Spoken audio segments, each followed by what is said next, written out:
Baik, terima kasih tadi sudah banyak sekali masukan ya dari Pak Dalilan Emum ya. Untuk ketiga bahkan satu-satu ya. Memang idealnya nih satu-satu, kalau di seluruh sekaligus nih kita tidak fokus gitu Pak ya. Tapi tadi sempat di ini apa ya, di satu persatu.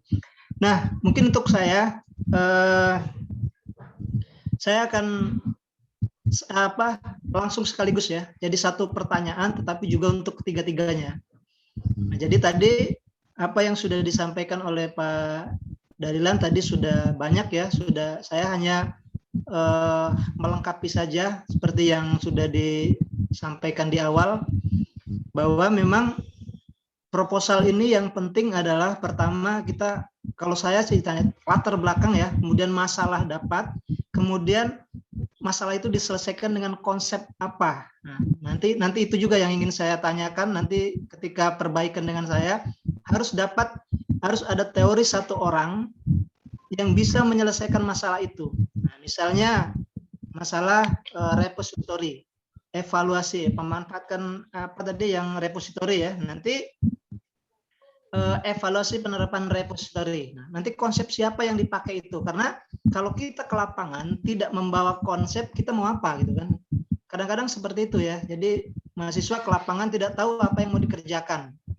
Nah, benar seperti ini, masih umum dulu ya. Nanti kita langsung ke fokus ke proposalnya. Tapi ini saya jelaskan secara konsep dulu, secara umum dari masalah, kemudian dengan teori. Tadi benar yang disampaikan oleh Pak Dalilan tadi, memang ya untuk yang S1 ini sebenarnya hanya menggunakan teori saja gitu ya. Menggunakan teori siapa ada masalah, misalnya masalah manajemen, lalu digunakan teori siapa, misalnya dalam mengatasi manajemen di lapangan itu ada teori A, teori siapa, dia mengatakan dalam teori itu ada planning, organizing, actuating itu ya, nanti itulah yang diuji di lapangan, benar apa tidak. Terus yang untuk yang tadi disampaikan oleh Pak Dalilan juga, nanti jangan sampai S1 mengerjakan S2 sudah mengerjakan S3, memang ada bedanya itu ya. Kalau S1 itu menggunakan teori, S2 itu membandingkan, S3 itu membuat. Ini contoh punya Bapak ini ya. Nanti kita bisa nanti habis ini ke konsep ini. Bapak, contoh yang Bapak ini ya. Bapak ingin mengkaji tentang disiplin orang di kantor, di perpustakaan. Pendisiplinan orang kerja di perpustakaan. Oke, itu masalah di lapangan itu Bapak yang pengen lihat ada pendisiplinan. Lalu Bapak bawa konsep teorinya, bawa konsep teori orang ya. Nah, ini nanti saya mohon nanti di kerangka teori harus ada teori satu orang satu. Itu ya, kalau belum dapat teori itu tidak bisa ke lapangan itu. Nah, kalau Bapak dulu gitu, pendisiplinan, mau mendisiplinkan orang di perpustakaan itu pakai apa? Ternyata Bapak bawa konsep teori namanya panoptik gitu ya. Ini sedikit ya, 5 menit ya. Panoptik. Panoptik itu ada teori dari orang namanya dari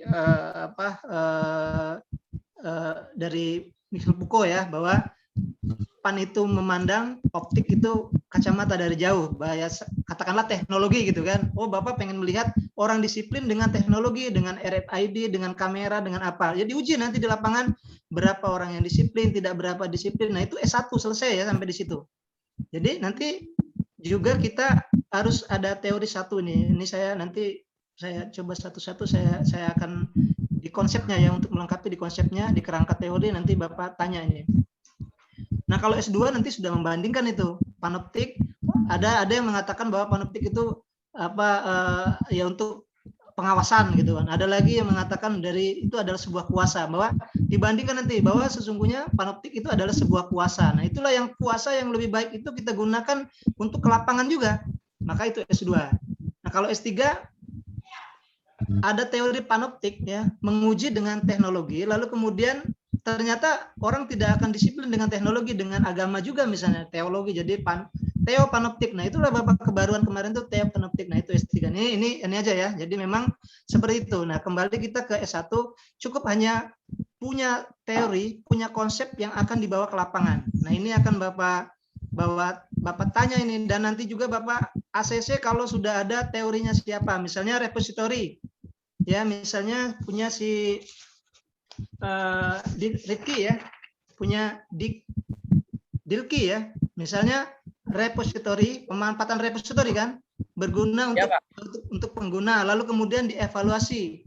Nah, bagaimana mengevaluasi repository itu? Misalnya ada satu, dievaluasi tentang SDM-nya, dua tentang sistemnya, tiga tentang datanya. Tapi itu pendapat siapa dulu? Ya, pendapat siapa? Misalnya pendapat James, misalnya siapa ya, bahwa dalam mengevaluasi repository itu ada SDM, ada sistem, ada basis data, misalnya ya. Nah, itu yang diuji di lapangan. Nanti sistemnya seperti apa, diuji, ditanya. Metodenya silakan mau wawancara, mau kualitatif, mau kuantitatif. Nah, ini seperti itu. Jadi kita ke lapangan itu sudah membawa masalah tadi kan, masalahnya tentang bagaimana pemanfaatan repository, tetapi kita juga membawa konsep bahwa nanti masalah itu akan saya selesaikan menurut konsepsi A gitu. Satu, SDM-nya saya uji, dua, sistemnya, tiga, basis data. Nanti kalau sudah seperti itu, nah sudah enak tuh ke lapangan. Kita sudah punya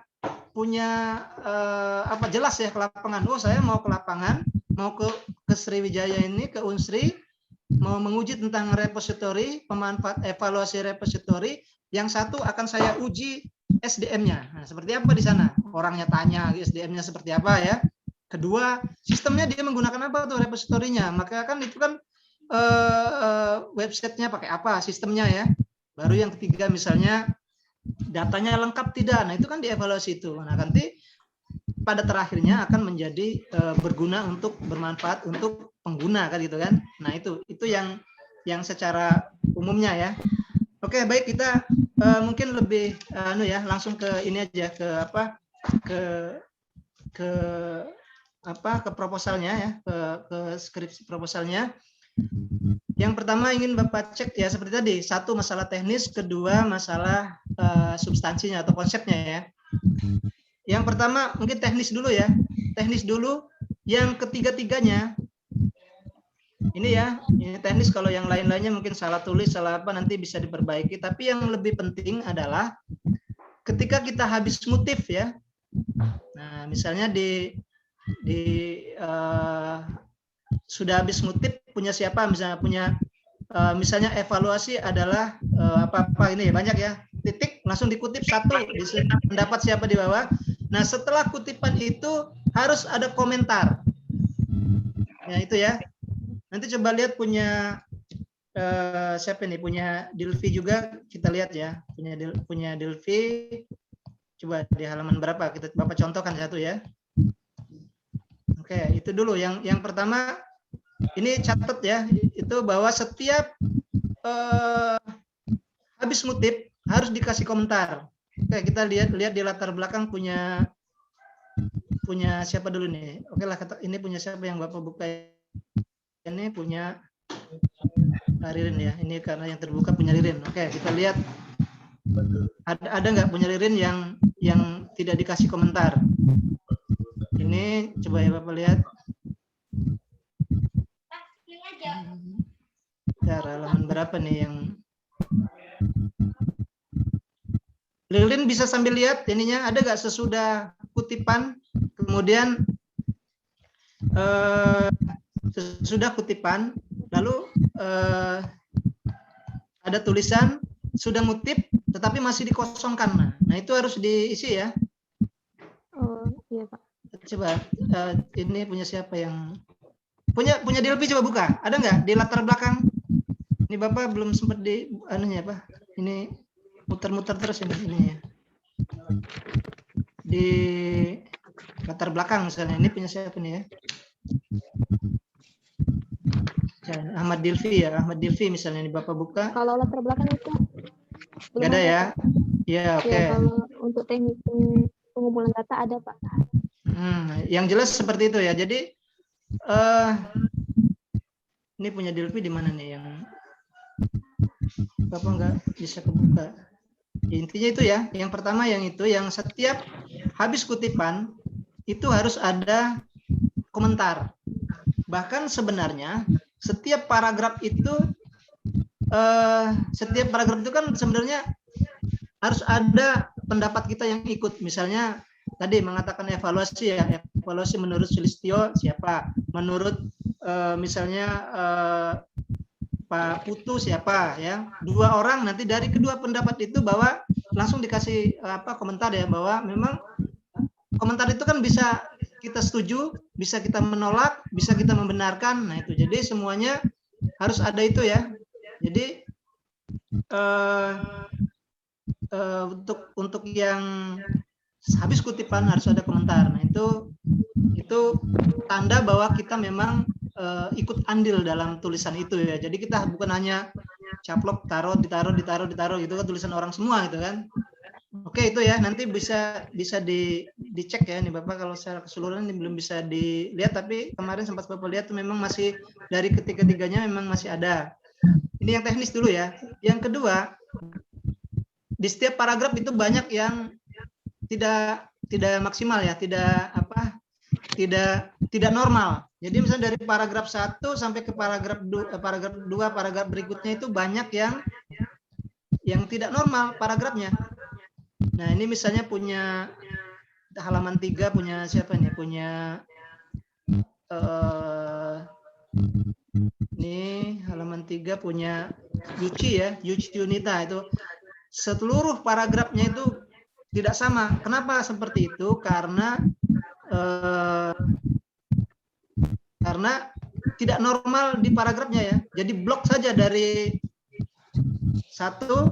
dari paragraf yang sebelumnya dengan paragraf berikutnya di blok, kemudian klik kanan tulis paragraf. Nah itu biasanya ada setting after dan apanya itu dinolkan saja. Biasanya ada yang 5, ada yang 10. Nah itu tidak normal. Sebenarnya ini secara teknisnya itu mengganggu juga ya. Nanti kalau begitu di enter dia langsung meloncat gitu kan. Itu banyak, itu sebenarnya kesalahan ini saja teknis di komputernya ya. Dinormalkan. Jadi untuk teknis 2 saja. Yang pertama, setiap habis dari dari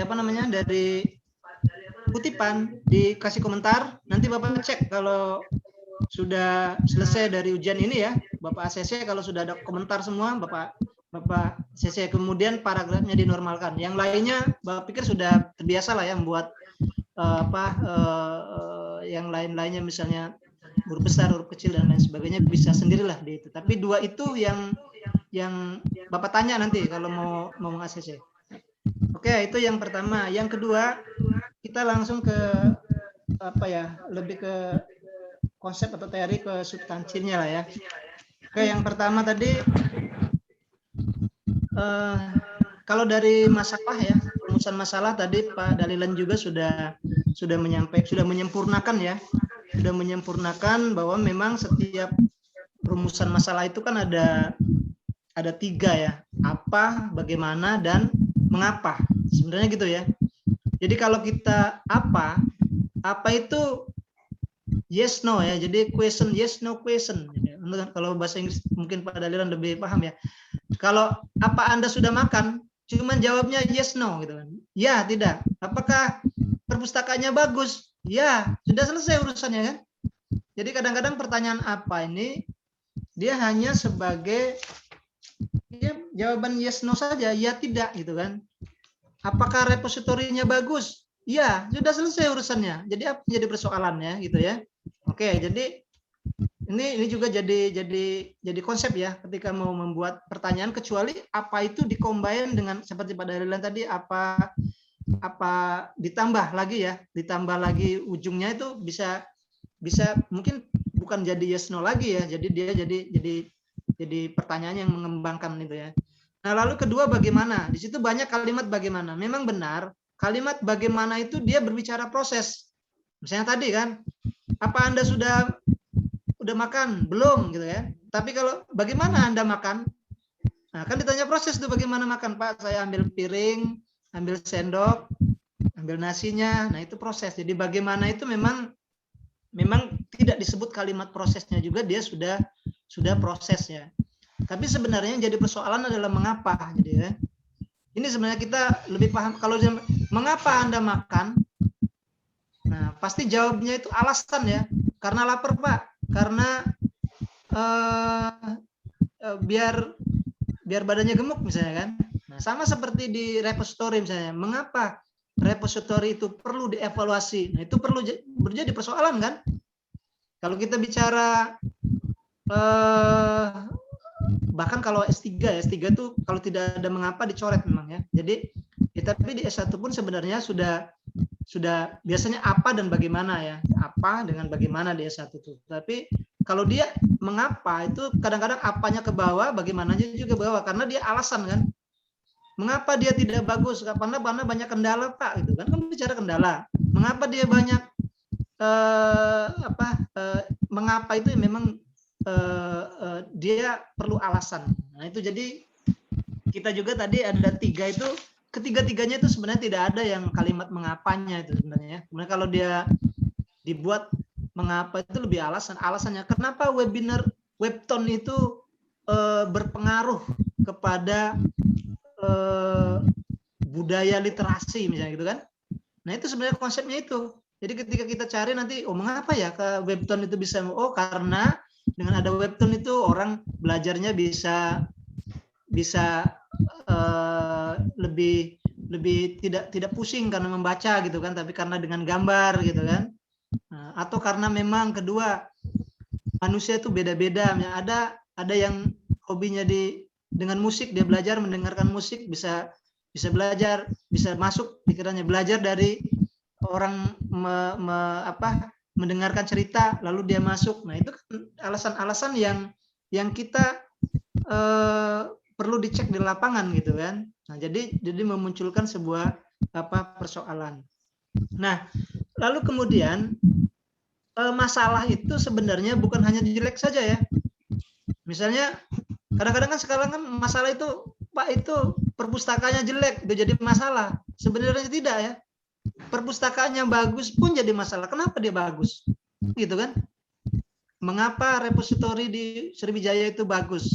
Nah, itu jadi diangkat jadi permasalahan itu. Itu jadi kadang kita ada mungkin ada kalimat di bidang akademiknya ada, tapi orang berpikir sekarang, Pak, ini ada masalah karena jelek ya masalah. Tapi sebenarnya bagus itu jadi masalah juga ya. Kenapa orangnya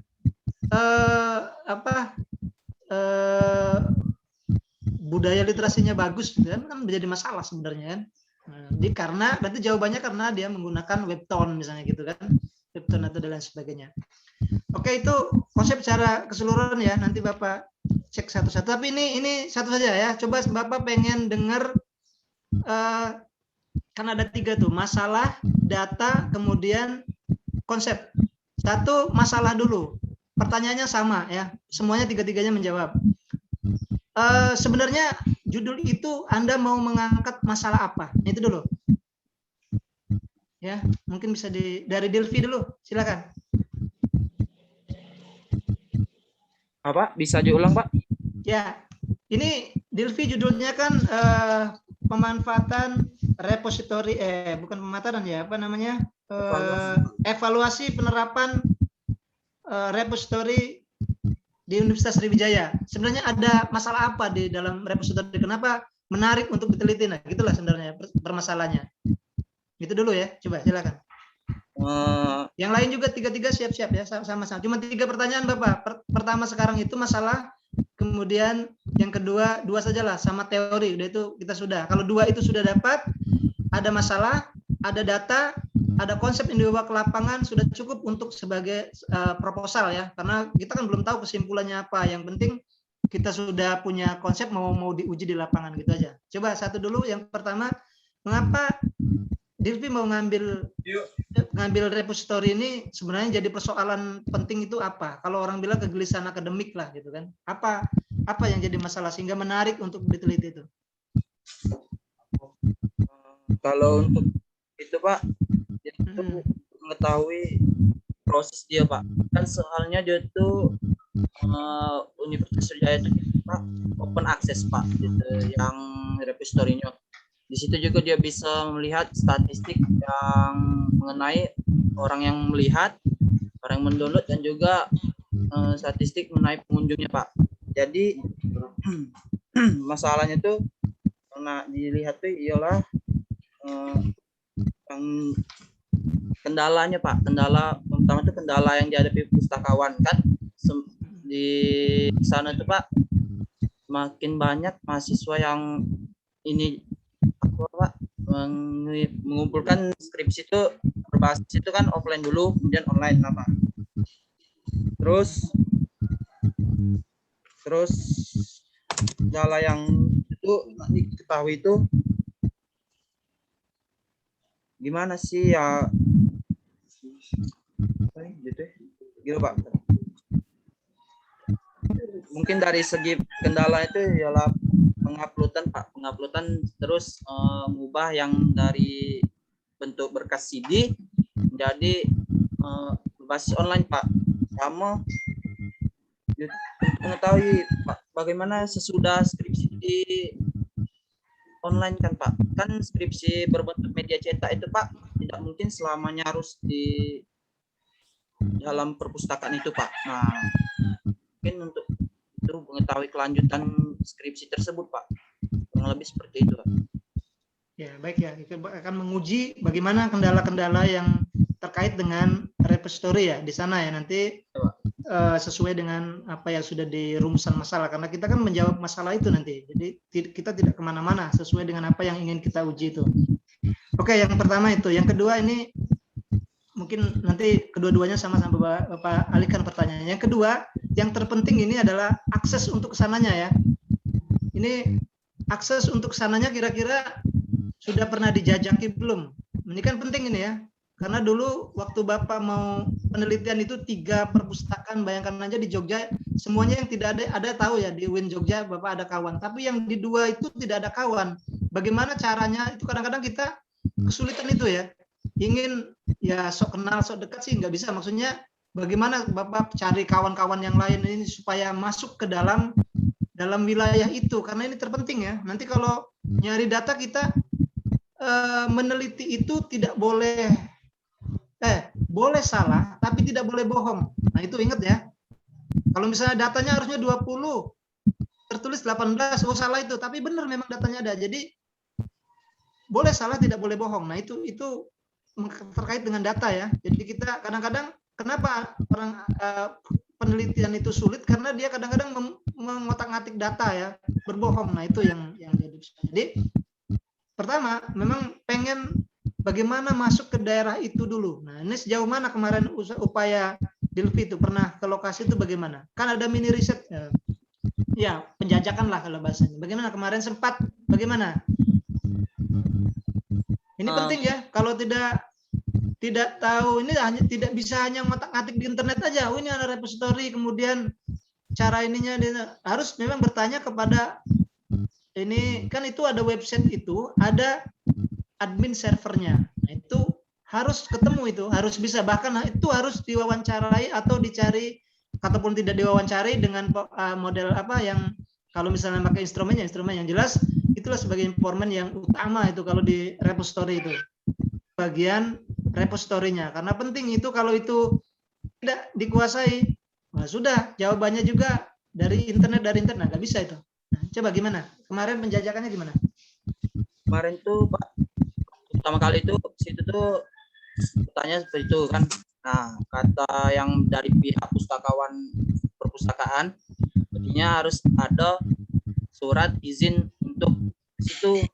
Jadi setelah buat dari UIN itu menjelaskan jadi kan ya repository-nya cek inilah, kasih taunya segala macam. Untuk lebih jelasnya ajinya ini kan sistemnya kok ini public akses publik. Nah jadi ajinya lihatlah dulu dalam situ ajinya. Nah kalau misalnya ada hal yang ingin dipertanyakan silakan ujinya. Kemarin tuh lihatnya tuh terlalu apa open access-nya Pak, jadi belum untuk bertanya Pak. Ya. Jadi begini, open access itu kalau di UIN kan bisa kalau di perpustakaan kita Ibu ini ya, Yusni kan bisa. Dia bisa mengakses. Nah, misal kita mau upload bisa, atau mahasiswa juga bisa, bahkan mahasiswa dikasih. Nah itu jadi di Unsri juga itu seperti itu. Jadi harus ketemu satu orang yang bisa akses masuk nanti untuk melihat detail secara keseluruhan file di dalamnya itu kan, karena nanti pengen dilihat bisa digunakan apa tidaknya kan dari situ. Di samping mungkin dari internet kita sebagai mengguna, tapi sebagai pengelolanya juga perlu ditanya ya, itu penting karena memang neliti masalah repository. Baik, itu satu dulu ya, untuk Delphi dua-duanya nanti juga dipikirkan lagi ya, dua itu untuk kelanjutannya karena nanti waktu neliti harus sudah minimal nomor teleponnya apa sudah punya kalau ada kendala-kendala kan. Kalaupun tidak secara masuk bertanya dengan dia bagaimana. Oke. Nah, juga sama dengan yang lainnya, coba Ririn ya, dua saja, nanti Bapak tentang teori sudah. Ini Ririn? Iya Pak. Ya. Ya apa sebenarnya Ririn mau mengkaji apa itu yang walaupun tadi sudah habis oleh Pak Dalilan sudah ditelusuri, tapi ini Bapak pengen lihat secara umum ya, logikanya apa, ini pengen menguji apa atau misalnya kegelisahannya apa sehingga ini menarik untuk diteliti itu. Karena itu pertama ya, kalau kita sudah meneliti, sudah senang dengan apa yang kita teliti, cepat selesainya. Kalau misalnya kita sudah meneliti asal tulis saja, tidak tahu mau digunakan, itu lama, itu bertahun-tahun kan. Setengah tahun kalau bisa sudah selesai. Ya, coba apa? Baiklah Pak, di sini alasan Ririn mengapa mengambil judul pemanfaatan aplikasi webtoon sebagai literasi media ini karena seperti yang kita ketahui kan Pak, perkembangan teknologi masa kini itu semakin membawa kita ke arah yang lebih digital lagi. Nah, berhubung di SMA 1 itu kan bukan literasi fiksinya sih, dia itu novel yang segi cetaknya itu Pak lebih meningkat kayak itu, Pak. Siswanya lebih senang membaca komik. Nah, tapi berhubung sekarang online dan siswa itu banyak menggunakan webtoon dari fiksi yang tercetak ke yang yang digital. Itu ada kaitan dengan pembelajaran nggak? Misalnya webtoon itu? Kalau untuk kaitan belajar, kalau hanya untuk hiburan, nah itu juga perlu ini ya. Kalau webtoon komik-komiknya hanya untuk hiburan, lalu tidak ada, nah itu persoalannya di situ nanti. Komik-komiknya ini, atau nanti bisa menjawabnya, ini komik ini memang kadang-kadang tentang hiburan, tetapi juga misalnya diselipkan tentang pendidikannya. Nah itu juga perlu diteliti juga itu. Berapa orang yang pernah dilihat tentang webtoon itu di situ? Ke lokasinya sudah pernah? Belum? Apa Pak? Ke mana nih? SMP? SMA 1 Pak. SMA 1 di ini Pak, Jalan Sriwijaya. Sudah pernah ke sana? Sudah Pak, 2 kali. Ya, terus melihat ada, kan ini kan fenomena di lapangannya, ada orang ini pada menggunakan webtoon ya, bukan berarti ada judul-judul orang yang di internet sudah pakai webtoon terus kita ikuti-ikutan webtoon padahal dia tidak menggunakan. Nah itu perlu ini juga ya, kan ini namanya mini riset, lihat dulu ada berapa orang nih mahasiswa yang pakai aplikasi itu. Nah nanti kan dengan data itu baru kita berbicara yang lainnya. Nah, memang menggunakan itu ya? Iya Pak, kemarin sudah menemui ketua kurikulumnya itu, sudah berbicara sama beliau, katanya ada sebagian siswa yang menggunakan, yang menurut beliau ketahui. Itu ini pertemuan kedua Rin ke beliau itu Pak. Waktu pertama itu Rin cuma konfirmasi, terus katanya dia menanyakan ke siswa dulu. Nah setelah dia tanyain, ada sebagian Pak. Ya, nanti kan itu. Jadi kalau memang pada akhirnya ada sedikit yang menggunakan webtoon, tapi menurut Ririn itu ini adalah bagus untuk perkembangan pendidikan, itu kan bisa jadi masukan di dalam skripsinya nanti kan. Ya, jadi yang pertama yang penting ada dulu orang yang menggunakan itu. Ya, Pak. Oke, jadi berarti sudah pernah juga ke sana ya, sudah pernah riset. Oke, sudah. Baik, itu satu. Yang satunya Yuci, silakan Yuci. Ya Pak. Waktu kita mungkin 11:30 harus kelar ya. Yuci? Maksud dari judul, alasan saya mengapa mengangkat judul ini Pak, itu kan relevansi itu kan adalah kesesuaian atau kecocokan informasi yang diperoleh dari perpustakaan, sehingga bagaimana perpustakaan itu dapat memenuhi kebutuhannya dalam memanfaatkan dan kembali informasi yang ada di perpustakaan tersebut. Maksudnya itu contohnya Perusahaan yang melakukan suatu perpustakaan itu memilih untuk mencari informasi yang dia butuhkan itu langsung ke produk atau mencari di situs temu kembali informasi yang disediakan oleh perpustakaan. Ya, temu balik informasi itu sama dengan kita opak ya. Pakai opak apa pakai apa nanti nelitinya? Ini Pak, temu baliknya manual apa pakai opak? pakai apa? Opak. Pertama itu. Kedua, online apa masih offline? Online sudah. Online itu sama dengan kita di Slim Win Raden Patah ya, itu pakai opak itu. Kalau kita mau nyari buku, nyari di sana, kemudian baru nyari ke perpustakaan. Sudah seperti itu belum? Ya, sudah seperti itu, Pak. Nah, itu pastikan dulu ya.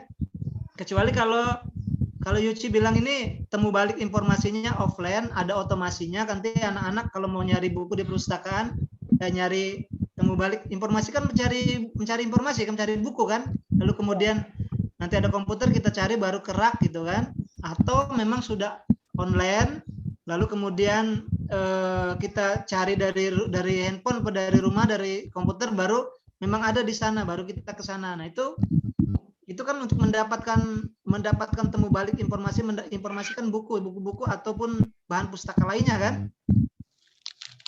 Nah, itu perlu perlu dicatat, dicek gitu. Kalau Yuci bilang itu online, Bapak cek tidak ada alamatnya, wah itu sudah gagal itu nanti waktu ujian, mana wong tidak ada kok. Nah, itu perlu ya. Kalaupun memang tetap di situ, belum online, tetapi bilang di situ offline. Offline, tapi pakai katalognya yang offline, ketemu balik juga sama. Tapi untuk anak-anak di mana itu? Kearsipan ya, bidang Dinas Kearsipan Lubuk Linggau, berarti di perpustakaannya ya. Sepertinya sudah pakai kalau udah English pakai Slimnya, nanti itu perlu dicek lagi ya. Tapi memang Yuci di sana ya? Iya, kemarin magang, Pak. Magang, terus orang sana bukan? Linggau bukan? Bukan. Nah, ini jadi persoalan. Nanti berapa kali ke Linggau itu jauh loh. apa mau ngarang-ngarang saja nggak bisa ya. Nah, itu perlu dipikirkan. Ada Bapak kemarin ya, ada yang bimbingan dengan Bapak, dia masalah tentang aplikasi di Jogja. Itu sudah Bapak alihkan, chip, aplikasi chip, ingin menguji pemanfaatan aplikasi chip di Yogyakarta gitu kan. Nah, Bapak tanya mau berapa kali ke sana gitu kan. Akhirnya dengan tema itu tempatnya pindah di PGRI ada. Nah, sama aja kan, kita kan ingin menguji itu. Kalau memang karena dia dulu magang di Jogja, lalu dibuat di sana, nah itu persoalannya yang Bapak bilang tadi. Jadi mau meneliti itu tidak kita mau ngarang, tidak ya. Harus ngelihat ke sana. Walaupun masa pandemi sekarang mungkin sekali-sekali lah gitu kan. Nah, itu jadi memang perlu dipikirkan itu. Lubuk Linggau jauh, memang benar nggak nanti temu balik di sana? Kalau memang sudah online juga, nanti bagaimana ya? Itu minimal harus ada sekali atau 2 kali memang harus ke lokasi nanya dengan benar-benar ya. Jadi tidak hanya namanya Lubuk Linggau, sedangkan kita nanti ditanya tentang, ya kita cuma waktu sana aja seminggu, berapa hari tuh PPL-nya tuh, magangnya tuh, sebulan. Nah, itu jadi memang ini ya, perlu perlu dipikirkan. Oke, dari tiga-tiganya, Yuci ini untuk kelangsungan karena memang kita mau meneliti kan. Oke, yang terakhir semuanya tentang konsep. Pakai siapa konsepnya? Kalau belum dapat, nanti cari, lihat di kerangka teorinya. Kalau yang lain-lain sudah lengkap tadi oleh Pak Dalilan ya, dari rumusan masalah, dari mungkin nanti Metopen juga bisa saling ya dalam perjalanan. Tapi ini penting, ke lapangan harus punya konsep siapa. Delphi mau menguji tentang repositori evaluasi, konsep siapa tuh? Sebutkan nama orangnya, dia dalam mengevaluasi repositori itu ada A, B, C. Nah, nanti kan kalau dia dibuat diagram ya, di konsep dengan cara kayak diagram itu, di atasnya misalnya repositori, yang di bawahnya penggunaan evaluasi 1, 2, 3. Silakan. Delphi pakai konsep siapa? Ini Eh, penting ya. ini langsung ini Pak, make Hotfit Pak, itu Human Organization Technology yang ditemukan oleh Yusuf sama Paul dan Stregiolus LK Pak.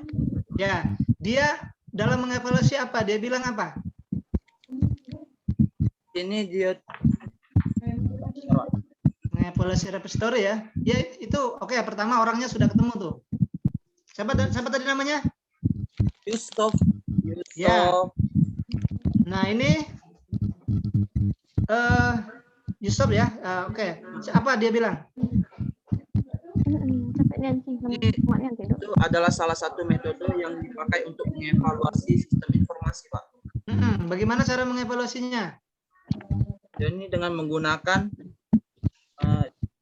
itu nanti yang akan diuji di lapangan. Bagaimana dengan mengevaluasinya apa? Satu misalnya SDM-nya, dua apanya misalnya? Apa? Enggak.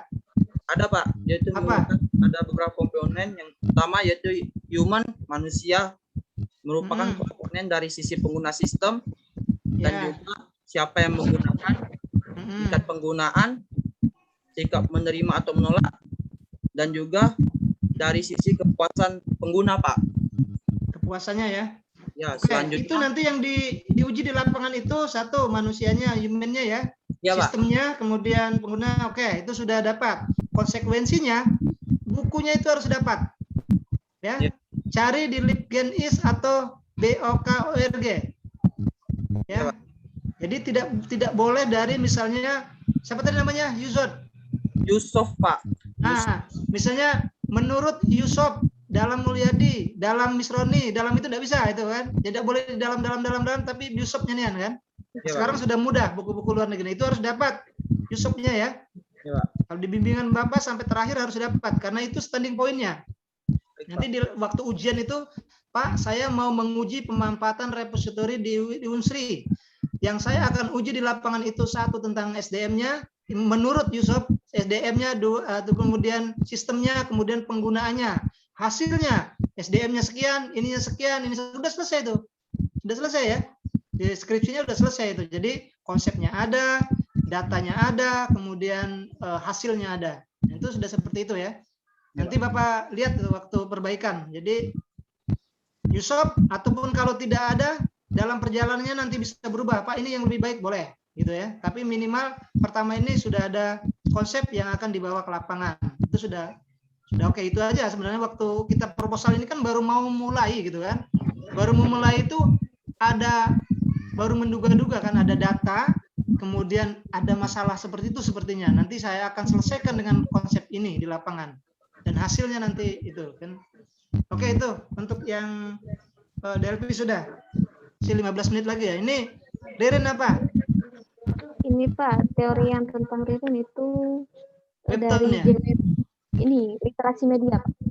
Literasi yang tentang webtoon kan Ririn kan? Iya Pak.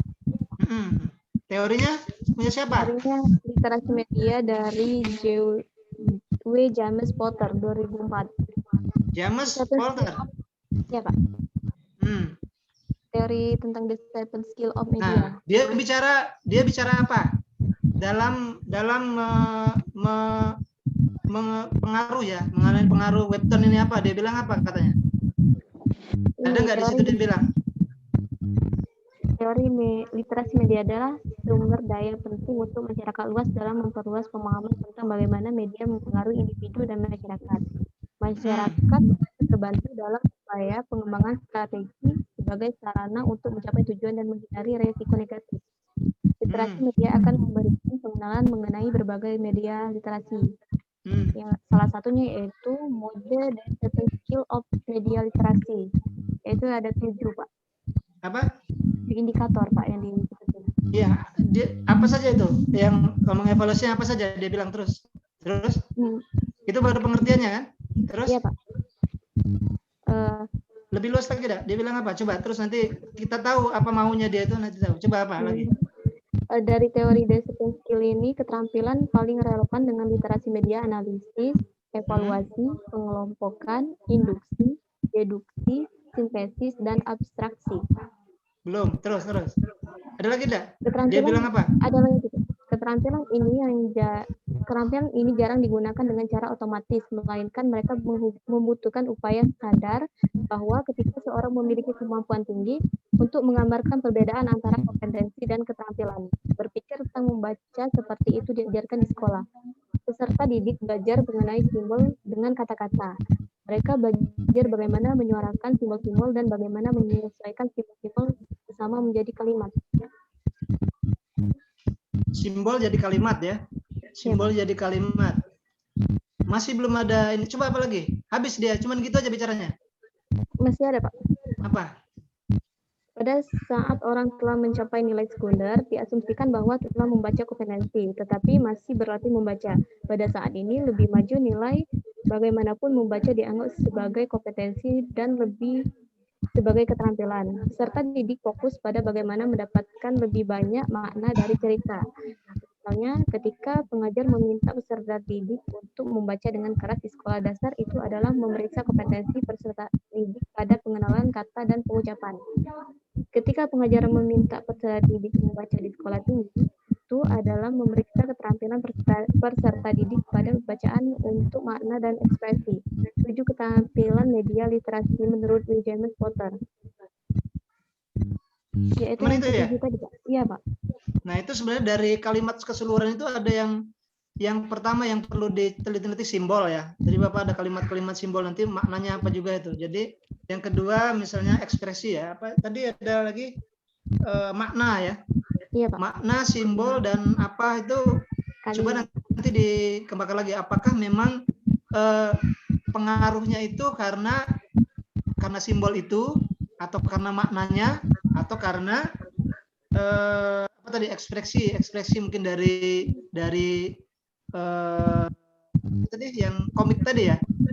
Nah, itu tiga itu juga nanti kalaupun Anda misalnya jadi konsep itu sebenarnya gini, lihat pengertian dia, nanti ada hal-hal yang dimunculkan oleh dia. Seperti tadi kalau Bapak hanya melihat secara sekilas, ada 3 hal yang dia katakan kalau kita membaca buku itu digaris merahi. 1 ada simbolnya, ada makna, ada ekspresi.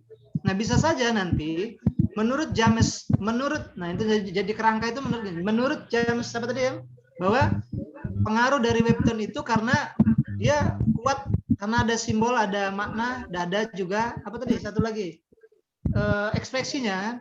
Jadi dengan seperti itu maka budaya literasi membaca akan meningkat, nah gitu. Nah itu kan seperti itu ya. Tapi untuk awal itu sudah ada tiga hal, ada simbolnya, ada maknanya, ada ekspresi. Kemungkinan 3 itu yang akan kita cek di lapangan. Misalnya ini dengan simbol-simbol ini maknanya apa? Apakah berpengaruh terhadap? Nah, itu kan ditanya nanti di lapangan. Nah sebenarnya seperti itu ya. Jadi kalau kita memaknai satu konsep itu, dia ungkapkan dulu, nanti kita apa maunya dia ini apa gitu kan. Lalu kita dibawa ke lapangan yang akan kita teliti gitu kan. Itu karena kita kan cuma untuk menggunakan konsep orang. Jadi standing point-nya ketika ujian ya seperti itu, seperti Delphi tadi, Pak, saya ini mau menguji pengaruh dari webtoon terhadap literasi budaya baca di SMA, berapa itu SMA, kemudian saya akan lihat tuh bagaimana makna simbol, bagaimana ekspresi dari simbol-simbol itu sehingga bisa mempengaruhi dari budaya literasi para siswa. Nah itu udah seperti itu ya, kalau ketemu nanti bisa dari pertanyaan, bisa dari instrumen, bisa dari apa, nanti hasilnya seperti apa. Nah itu sebenarnya membawa konsep ya. Jadi kita ke lapangan membawa konsep, jadi kita jelas mau apa yang mau dikerjakan gitu kan. Sementara itu nanti bisa berubah. Pak, ternyata dalam pengaruh webtoonnya ada konsep yang lain yang lebih bagus nih dan ada sesuai dengan kenyataan di lapangan, boleh. Tetapi setidaknya harus ada, seperti itu ya. Yang penting ada nih konsep, punya nama orangnya, dan konsekuensinya harus punya bukunya. Oke ya. Baik, sementara itu. Baik, selesai itu. Siapa? Ririn, satu lagi dari Yuci. Apa Yuci pakai konsep siapa? Ini menurut Padasmu, Pak, tentang teori kebutuhan pengguna terhadap informasi itu adalah tergantung pada kegiatan kerja, ilmu atau bidang pekerjaan, minat, fasilitas tempat kerja, kedudukan atau jabatan seseorang, motivasi, kebutuhan untuk mengambil keputusan, kebutuhan menemukan ide baru, kebutuhan mencari kebenaran dan lain-lain. Konsep siapa? Itu dulu. Eva Dasun. Suaranya apa? Kurang dekat apa? Pakai apa? Pakai HP apa pakai apa tuh? Oke, Konsep siapa? Eva Dasun. Elva? Eva Dasun. Elva Dafton ya. Dia bicara apa tentang relevansi atau kesesuaian? Kalau relevansi atau kesesuaian itu Pak menurut Reis. Ya, Dafton tadi bicara tentang apa dia? Kan yang mau diuji kan ingin melihat relevansi dari temu balik terhadap pengguna nanti. Kalau menurut Reis itu Pak, yang relevansi itu adalah kesesuaian permintaan informasi pada perpustakaan atau sumber lainnya seperti katalog online dan database bibliografi. Iya, kesesuaian. Tapi maksud Bapak kesesuaian itu apa yang hal-hal apa yang perlu dimunculkan ya, hingga nanti ada kesesuaian antara data dengan informasi kan temu balik gitu ya, buku-buku dengan informasi. Misalnya dalam relevansi itu ada itu misalnya penyimpanannya kan itu data ya, data atau kan informasi dan pengguna, buku-buku dan pengguna. Terus temu balik itu yang ingin kita uji kan, temu baliknya kan. Tapi di situ Yuci bilang saya akan melihat relevansinya, kesesuaiannya gitu kan, dengan temu balik itu dengan bisa saja nanti begitu temu balik cepat temu baliknya informasinya ataupun bagaimana, atau misalnya datanya sempurna. Nah itu memang ada satu konsep orang dulu ya. Nah, jadi konsep itu bukan pengertian ya. Nah, ini bukan pengertian tapi memang satu konsep. Misalnya seperti manajemen. Dalam manajemen itu ada planning, organizing, actuating. 3 itu kan gitu. Nah itu nanti. Tapi kalau misalnya relevansi itu apa, kesesuaian di bidang apa, misalnya di bidang datanya, di bidang hampir sama tuh dengan aplikasi tadi ya, dengan sistemnya, dengan apanya gitu kan. Nah itu yang perlu jelas dulu standing point, apa istilahnya, konsep yang akan dibawa ke lapangan untuk menguji, tidak dengan kita menduga-duga dengan konsep kita. Apalagi tadi bilang Pak Dalila juga bilang S1 kita belum bisa membawa konsep sendiri ya. Kecuali kalau S3 kayak seperti Bapak kemarin, Bapak ke lapangan sudah bawa konsep Bapak kan, harusnya Theo Panetik, Pak Bukti kan Bapak bawa ke lapangan itu. Tapi ini kita bawa konsep orang. Nah itu dulu yang jelas dulu. Kalau kita belum ada konsep itu mau ngapain ke lapangan? Nah bahasanya seperti itu. Mau apa saya ke lapangan ya? Apa yang saya mau cari? Kalau tadi kan si Delvi sudah jelas tuh, saya ke lapangan mau nyari SDM-nya bagaimana, kemudian sistemnya bagaimana, ini basis data bagaimana. Kemudian si Ririn juga tadi sudah ada berapa tadi yang jelas mau kita lihat, misalnya tentang bagaimana makna, bagaimana ekspresinya, bagaimana simbolnya, kan jelas itu. Nah ini Yuci ini apa nih mau dicari di lapangan itu? Nah itu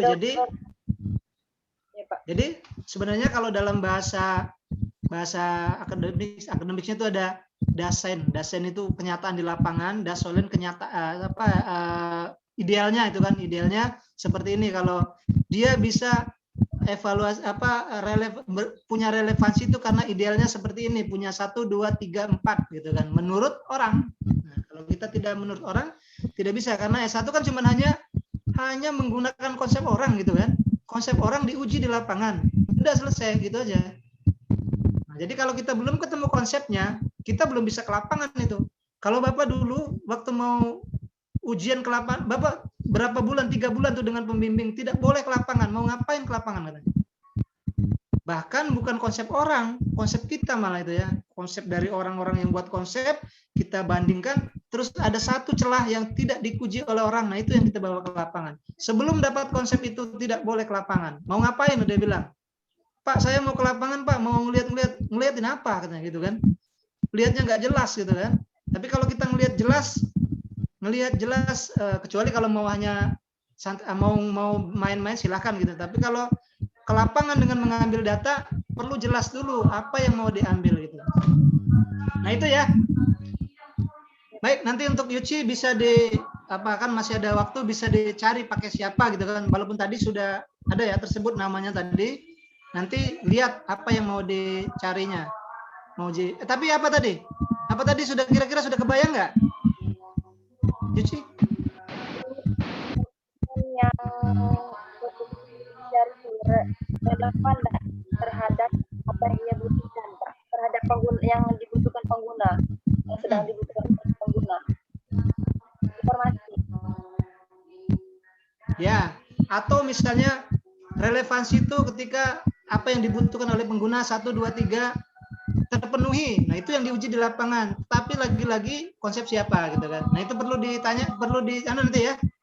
Ya, jadi ini sudah 11.30. Saya pikir sudah banyak ya, daripada Lilan juga sudah banyak. Saya hanya itu rencana-rencana yang harus dilakukan, yang harus punya sebelum ke lapangan, gitu saja. Mungkin itu Pak Dalilan. Ya, ya kalau kita baik ya, karena sudah 11.30, saya pikir untuk Pak Dalilan berarti kita sudah Pak ya? Sudah Pak, sudah. Ya oke, baik. Terima kasih kami ucapkan kepada Pak Dalilan sebagai penguji 2, kemudian juga kepada ketiga peserta dan pada teman-teman yang lain. Itu berjumlah berapa nih? 20-an ya, yang belum sempat Bapak sapa tadi ya. Terima kasih sudah menyaksikan. Mudah-mudahan juga ada manfaatnya ya. Jadi sekalipun Delvi sama Ririn sama Yuci yang ujian, tapi yang lain juga saya pikir mudah-mudahan bisa jadi pengetahuan juga ya, dari Pak Dalilan juga dari saya mungkin 10 menit tadi ya. Itu saja. Mungkin sekali lagi kami ucapkan terima kasih kepada Pak Dalilan dan kepada semuanya. Ini langsung karena Pak Sekretaris tidak ada, Pak Sekretaris Prodi tidak ada, langsung saja mungkin untuk pengujian hari ini anggap sudah selesai ya. Nanti untuk masalah-masalah administrasi selanjutnya nanti mungkin bisa menghubungi Pak Misronis, Sekretaris Prodi untuk yang lain-lainnya. Dan marilah kita tutup dengan sama-sama membaca hamdalah. Alhamdulillahirabbil alamin.